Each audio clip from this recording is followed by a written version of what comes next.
ओम नमः शिवाय। कैसे हैं आप सब। आज मैं और एक कहानी लेके आई हूँ। ये कहानी अभी की नहीं है, ये बहुत साल पुरानी कहानी है। आप कह सकते हो ये 30 से 40 साल पुरानी बात है।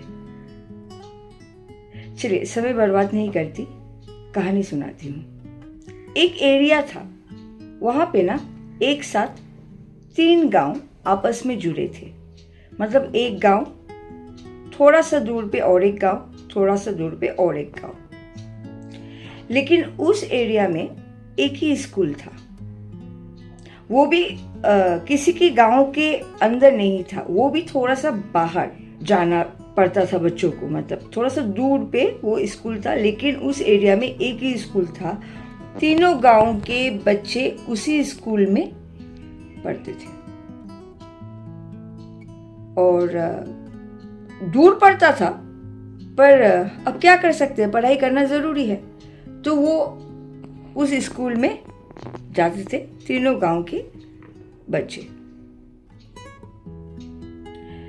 लेकिन विंटर में तो सब सही रहता है। मतलब जब ठंड का मौसम हो तब बच्चों को मज़ा भी आता है। स्वेटर पहनते हैं, कोजी कोजी काइंड ऑफ, बैठ के पढ़ाई करना मज़ा आता है। लेकिन गर्मी में बहुत ज़्यादा गर्मी पड़ती है वहाँ पे। एंड सबसे मतलब जो गलत बात थी वो थी कि उनके जो स्कूल है वहाँ पे बिल्कुल भी इलेक्ट्रिसिटी कनेक्शन नहीं था।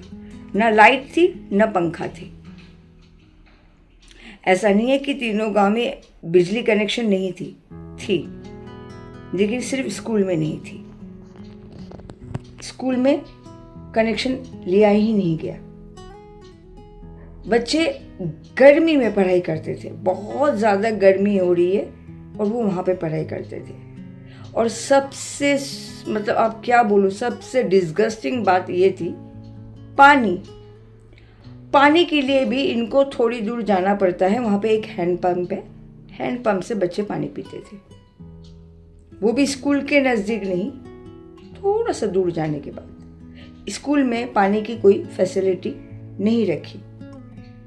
क्यों पता नहीं। चलो कोई नहीं, स्कूल चल रहा है, सारे बच्चे एवरीडे स्कूल जाते हैं। इतनी गर्मी में दूर से पैदल स्कूल तक सुबह जाते हैं स्कूल। पर गर्मी तो गर्मी है ना, सुबह भी तो ह्यूमिडिटी के कारण कितनी गर्मी रहती है, और डे टाइम में तो इम्पॉसिबल। इसी तरह से एक दिन क्लास 5 का एक लड़का श्रवण, सुबह से उसकी तबीयत बहुत ज़्यादा खराब हो रही थी। एंड उसके जो दोस्त थे उसको समझ आ रहा था कि श्रवण की तबीयत खराब हो रही है। श्रवण को बार बार पूछ रहा था, श्रवण तुम ठीक हो। श्रवण ने कहा कि हाँ मैं ठीक हूँ, बस थोड़ा सा मुझे सही नहीं लग रहा। तो चलो कोई नहीं, किसी ने उसे तंग नहीं किया। अच्छा बच्चा था, पढ़ाई में भी अच्छा था, किसी ने उसे तंग नहीं किया। जब टिफ़िन का पीरियड आया, सब लोगों ने अपना अपना टिफ़िन, लंच बॉक्स सब लोगों ने अपना अपना खाया। श्रवण ने उस दिन कुछ नहीं खाया। उसके दोस्तों ने कहा, श्रवण तुम टिफ़िन क्यों नहीं खा रहे? तो श्रवण ने बोला कि नहीं यार, मुझे मन नहीं कर रहा, मुझे बिल्कुल भी अच्छा नहीं लग रहा है। कोई बात नहीं, मैं घर जाके कुछ खा लूँगा। तो सबको लगा चलो कोई नहीं, श्रवण का शायद तबीयत खराब है, उसको मन नहीं कर रहा, चलो हम फोर्स नहीं करेंगे। बच्चों ने उसको फोर्स नहीं किया। श्रवण ने अपने टीचर को भी बोला कि उसकी तबीयत अच्छी नहीं लग रही है। तो टीचर ने कहा कि बस अभी कुछ ही देर में स्कूल ख़त्म हो जाएगा, तुम एक बार घर चले जाओगे ना तो तुम्हारी तबीयत अच्छी लगेगी। ठीक है। कुछ देर बाद श्रवण अपना शायद कॉपी या कुछ टीचर को देने जा रहा था, वो वहां धड़म से गिरा। इमीडिएटली सब भागते हुए उसके पास आए। टीचर लोगों ने भी उसको उठाया, उठा के फटाफट उसके घर ले गए और तब के टाइम पे आपको तो पता ही है, तब के टाइम पे गांव में वैद्य जी भी होते थे। तो जो नियर बाय वैद्य जी थे उनको बुलाया, वो आए, उन्होंने चेक किया और उन्होंने कहा श्रवण अब नहीं रहा। श्रवण मर चुका था। एक अच्छा भला बच्चा अचानक से खत्म।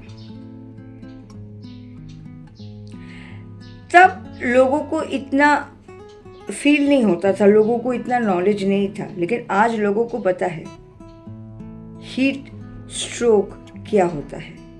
दैट टाइम श्रवण को हीट स्ट्रोक ही आया था।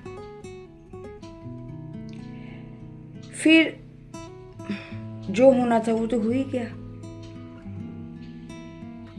स्कूल ने 3 दिनों तक स्कूल को बंद रखा, क्योंकि उनके स्कूल का ही बच्चा उसके साथ ऐसा हुआ।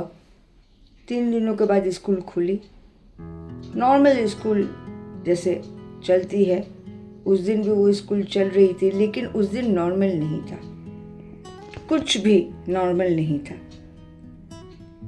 डिफरेंट एक्टिविटीज वहां पे शुरू हो गए। लड़कियों के साथ ऐसा लगता था कि कोई आके उनको चोटी खींचता है, लड़कों के साथ ऐसा लगता है कि कोई पीठ पे जाके टैप कर रहा है। बच्चे पेंसिल इरेजर रख देते थे, ऐसा लगता था कोई नीचे गिरा दिया। टीचर बोर्ड पे कुछ लिख रहा है, लिख के डास्टर जो है रखते हैं, डास्टर गिर जाता है। बोर्ड पे खुद ब खुद कुछ वर्ड्स आ जाते हैं जो टीचर ने लिखा ही नहीं है। खुद ब खुद खिड़की का खुलना, खुद ब खुद खिड़की का बंद होना, दरवाजा खुलना, जबकि इतनी गर्मी में कोई हवा ही नहीं है। हवा के कारण तो खिड़की बंद हो ही नहीं सकती। बच्चों को अचानक से साया दिखना, बातें करने की आवाज, और कुछ कुछ बच्चों को तो प्रॉपरली श्रवण दिख रहा था। डर के मारे वो फेंट हो रहे थे। ये सारी चीजें स्कूल में स्ट्रॉन्ग तरीके से होने लगी। नॉट ओनली श्रवण के क्लास में, सारे क्लासेस में, टीचर लोगों के साथ, प्रिंसिपल के ऑफिस में ये एक्टिविटीज बैडली सारे स्कूल में होने लग गए। बच्चे डर गए। धीरे धीरे स्कूल में बच्चों ने स्कूल में आना बंद कर दिया। ऑब्वियस सी बात है, सबको डर लग गया। सबने यही कहा कि नहीं नहीं, उस स्कूल में श्रवण का भूत है, हम नहीं जाएंगे, हमको श्रवण दिखता है। स्कूल में गिने चुने 1-2 बच्चे ही आते थे। एक टाइम में आके वो बच्चे भी आना बंद कर दिया। फिर स्कूल लगभग आप बोल सकते हो 1 महीने से ऊपर स्कूल बंद पड़ गई। फिर स्कूल के जो अथॉरिटी है, प्रिंसिपल है, टीचर्स है, उन लोगों ने डिस्कस करी और कहा कि नहीं, ये गलत हो रहा है। अगर बच्चे पढ़ाई करने नहीं आएंगे तो बच्चों के भविष्य खराब हो जाएंगे, हमको कुछ करना चाहिए। फिर कुछ टीचरों ने कहा कि हम एक काम करते हैं, तीनों गांव के जो मुखिया हैं हम उनको बुलाते हैं, उनसे बात करते हैं। तो उन्होंने कांटेक्ट किया, पर्टिकुलर एक गांव में ये मीटिंग रखी गई। बाकी 2 गांवों से भी जो मुखिया है वो आए एंड फिर ये बात डिस्कस करी कि इस तरह से स्कूल में इस तरह की एक्टिविटी हो रही है, बच्चे डर के मारे स्कूल नहीं आ रहे, लेकिन ये सोल्यूशन नहीं है, हमको कुछ करना पड़ेगा। तो सरपंच ने कहा, देखिए ये एक ऐसा चीज़ है जो हमारे हाथ में नहीं है। कोई जानवर हो हम भगा भी दे, कोई इंसान हो हम उसको रोक भी ले, लेकिन ये एक ऐसा चीज़ है, सब लोग बोल रहे हैं कि वो बच्चा दिख रहा है श्रवण, हम इसको कुछ नहीं कर सकते। लेकिन एक गांव का जो मुखिया थे उन्होंने बोला कि 1 मिनट, मुझे पता है हमारे गांव से अब कुछ दूरी पर ही एक गांव है जहाँ पे एक साधु बाबा रहते हैं, बहुत ही सिद्ध इंसान है, बहुत ही बड़े तांत्रिक है, और मैंने खूब सुना है उनके बारे में। हम वहाँ चलते हैं, क्योंकि वो किसी के वहाँ नहीं आते, हमको ही वहाँ जाना पड़ेगा। एक बार मिलते हैं, शायद सब कुछ ठीक हो जाए। तो ठीक है, सब लोगों ने प्रोग्राम बनाया। तीनों गांव में से 2-2 लोग आए।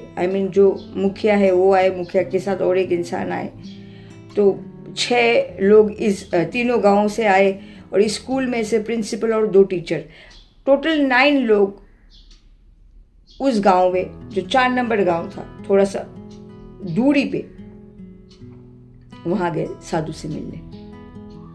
तो वो उस गांव में पहुंचे, सबसे पूछा गया कि वो साधु बाबा कहाँ रहते हैं। तो उन्होंने बोला कि यहाँ पे एक टीला है, एक पहाड़ जैसा, उनका आश्रम वहीं है, वो वहीं रहते हैं।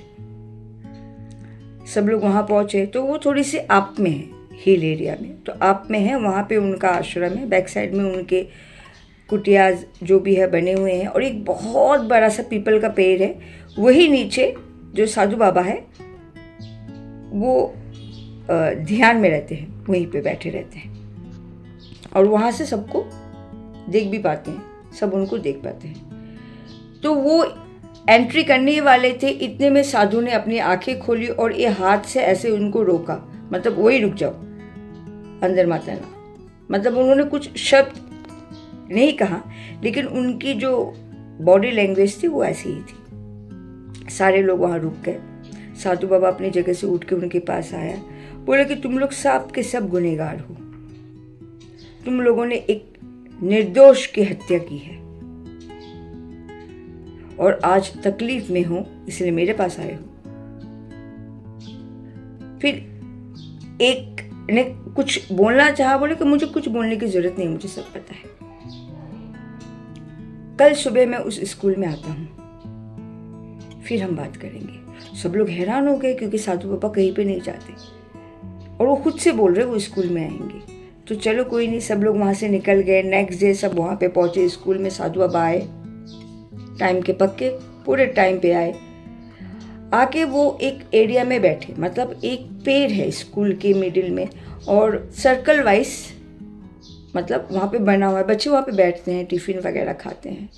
उस जगह पे बैठने पर ना वो क्लास 5 दिखती है, जहाँ पे श्रवण पढ़ता था। साधु वहीं बैठ गए, और बैठने के बाद वो श्रवण से बातें करने लगे। बहुत ही प्यार से श्रवण से वो बोल रहे हैं कि बेटा मैं आ गया, बोल तूने क्यों मुझे बुलाया, तू क्या चाहता है। फिर वो सर हिला रहे, मतलब ऐसा लग रहा है कि कोई उनको जवाब दे रहा है और वो सुन रहे। थोड़ी देर के बाद वो वहाँ उस जगह से उठे। उठने के बाद वो सबके पास गए।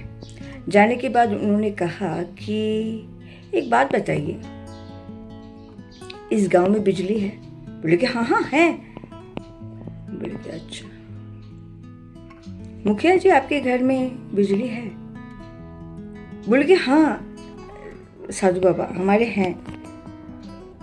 लाइट जलती है? बोले कि हाँ। पंखा? बोले कि हाँ। इतनी गर्मी में बाबा जी हम बिना पंखा के कैसे रहे? अच्छी बात है, साधु ने कहा। सबको यही सवाल किया उन्होंने। सब ने बोला कि सबके घर में लाइट भी है, पंखा भी है, गर्मी में कैसे रहेंगे। फिर साधु बाबा आ गए अपने क्रोध रूप में, बोले कि अगर आप लोग गर्मी में नहीं रह सकते, ये छोटे छोटे बच्चे गर्मी में पढ़ाई कैसे कर रहे हैं? आप लोगों ने कभी सोचा इस स्कूल में बिजली क्यों नहीं है, लाइट क्यों नहीं है, पंखा क्यों नहीं है? पानी के लिए बच्चों को उस इतने दूर पे उस हैंडपंप के पास जाना पड़ता है। आप लोगों ने कुछ भी नहीं सोचा बच्चों की क्या हालत हो रही होगी इतनी गर्मी में? आप लोगों के लापरवाही की वजह से श्रवण जैसा बच्चा ने अपनी जान खो दी। सब चुप, क्योंकि सबको पता था कि साधु बाबा सही बोल रहे हैं। साधु बाबा ने बोला कि जल्दी जल्दी बिजली विभाग में कंप्लेंट कीजिए और यहाँ पे स्कूल पे बिजली का प्रबंध कीजिए, लाइट लगाइए, सारे क्लासरूम में पंखा लगाइए, मैं दोबारा से आऊँगा। ये बोल के वो चले गए। फिर सारे जो मुखिया थे वो प्रिंसिपल सब लोगों ने मतलब एक होता है ना, एक कंप्लेंट दी और बोला कि इस तरह की बिजली, तो चलो सब कुछ चीज़ें हो गई, लाइट वाइट लग गई। और जितने भी गांव के पेरेंट्स थे, तीनों गांव के पेरेंट्स थे, सारे एक होता ना कलेक्शन करी मनी की, जो पैसे उठे उसमें से लाइट, पंखा, पानी का प्रबंध सब उन लोगों ने वहाँ पे करा। और उसके बाद प्रॉपर तरीके से उस दिन स्कूल का मतलब ओपनिंग कर रहे थे कि सब कुछ हमने करी, पंखा वंखा लगा, अब बच्चे स्कूल में आए। उसी दिन ये साधु भी वहां पहुंचे। सबने उनको देखा, प्रणाम किया और बोला कि साधु बाबा ऐसे ऐसे। बोले कि मुझे कुछ मत बोलो, मुझे सब पता है, इसलिए मैं आया हूँ। वो सीधा उस क्लासरूम में जाते हैं, श्रवण का क्लास 5, उस क्लासरूम में जाते हैं, वहाँ बैठते हैं और वहाँ पे वो मंत्रों का उच्चारण करते हैं। कुछ देर तक मंत्र पढ़ने के बाद थोड़ी देर तक शांत बैठ गए। कुछ देर के बाद वो क्लासरूम से निकले और बोले कि अभी ये स्कूल आराम से आप लोग चला सकते हो, श्रवण किसी को तंग नहीं करेगा। वो चला गया है। वो यहाँ पे इसलिए था ताकि आप लोग यहाँ पे बिजली का प्रबंध करो, लाइट लगाओ, पंखा लगाओ, पानी का प्रबंध करो। क्योंकि आज जो उसके साथ हुआ है वो नहीं चाहता था कि और किसी बच्चे के साथ इसी तरह का घटना हो। वो एक पुण्य आत्मा थी और वो यहाँ पे सिर्फ एक पर्पस के लिए था। आज उसका वो पर्पस पूरा हुआ और वो चला गया। अगर आप लोगों ने इस बात का ध्यान पहले रखा होता तो आज ये सारे बच्चों के साथ श्रवण भी खड़ा होता। इस बात को सुन के सबको गिल्ट तो फील हुआ, शर्म तो आई, लेकिन बोलते हैं ना, अकल तभी आती है जब इस तरह का कोई हादसा हो जाए। पर श्रवण ने भी अपना पर्पस पूरा किया। भले वो चला गया, लेकिन जाते जाते सबको जीवन दान दे के गया। क्योंकि बोल नहीं सकते ना, गर्मी में पता नहीं और किस बच्चों को क्या हो जाता। इसीलिए बोलते हैं ना, हमको थोड़ा सा अलर्ट और ध्यान ज़रूर रखना चाहिए। इनफैक्ट छोटे छोटे बच्चों को अभी भी गर्मी हर जगह पड़ती है और इतनी गर्मी में बच्चे को क्या ज़रूरत है वो घर में भी और स्कूल में भी जानना ज़रूरी है। चलिए, ये कहानी आपको कैसी लगी ज़रूर बताइएगा। मैं दोबारा से आऊँगी इसी तरह के कुछ दिल छूने वाली कहानी लेके। तब तक के लिए ओम नमः शिवाय, जय श्री कृष्णा। अपना ध्यान रखिएगा।